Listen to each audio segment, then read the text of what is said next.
Marxist communist சித்தாந்தங்களை தாண்டி திராவிட கட்சிகளை அழிக்கிறதுக்கு ரெட்ட வேடம் போடுதுன்னு முரசொலி நாளிதழில் பண்ணிருக்காங்க. அதை எப்படி சொல்லுங்க?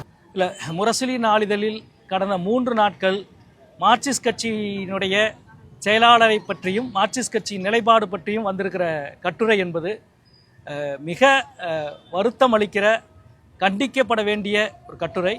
அதற்கு பொருத்தமான பதில் தீக்கதிர் நாளிதழில் வரும். நான் இப்போ ஒரு பாயிண்ட்டை மட்டும் சொல்லிவிட்டு மற்ற பாயிண்ட்டை சொல்லாமல் இருந்தால் தவறாக போயிடும். ஏன்னா 3 நாள் எழுதப்பட்டிருக்கிற ஒரு விரிவான கட்டுரை.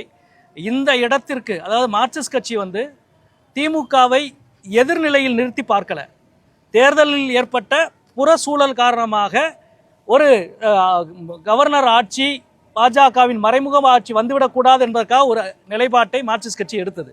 திமுகவை எதிர்நிலையில் நின்று மார்க்சிஸ்ட் கட்சி பார்க்கவில்லை. ஆனால் சிபிஎம்ஐ எதிர்நிலையில் நிறுத்தி திமுக பார்க்க ஆரம்பித்து விட்டதோ என்பதைத்தான் இந்த கட்டுரைகள் வெளிப்படுத்துகிறது. இதற்கு பொருத்தமான பதில் முறையாக நாளையும் நாளை மறுதினம் தீக்கதில் வரும் என்று அந்த நரேஷனை திரும்ப சொல்லிட்டு இருந்தது அலையன்ஸ் பார்ட்டிஸ் தானே. திமுக சேரப்போகுது, திமுக அந்த நரேஷனை சொல்லிட்டே இருக்கிறது அலையன்ஸ் பார்ட்டி தானே சொல்றீங்க, நீங்க தானே சொல்றீங்க? இல்லை, நாங்கள் சொல்லலை.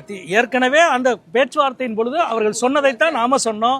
அதிமுகவும் சொன்னார்கள், விசிகா சொன்னார்கள், எல்லாரும் தான் சொன்ன நேரேஷன் தான். அதாவது இல்லை, திமுகவை சிபிஎம் எப்படி பார்க்கிறது என்பதுதான். அதாவது வெற்றி தோல்விகள் வரலாம், அதை கடந்து திராவிட இயக்கமும் இடதுசாரி இயக்கமும் ஒரு சகோதர இயக்கங்கள், இந்த மண்ணின் முற்போக்கு தன்மை கொண்ட 2 முக்கியமான இயக்கங்கள். இதற்கு இடையில் இருக்கிற முரண் நட்பு முரண் தான், பகை முரண் அல்ல. ஆனால் பகை முறையை நோக்கி நகர்த்துகிற வேலையை அந்த கட்டுரை செய்கிறது. அது சரியல்ல.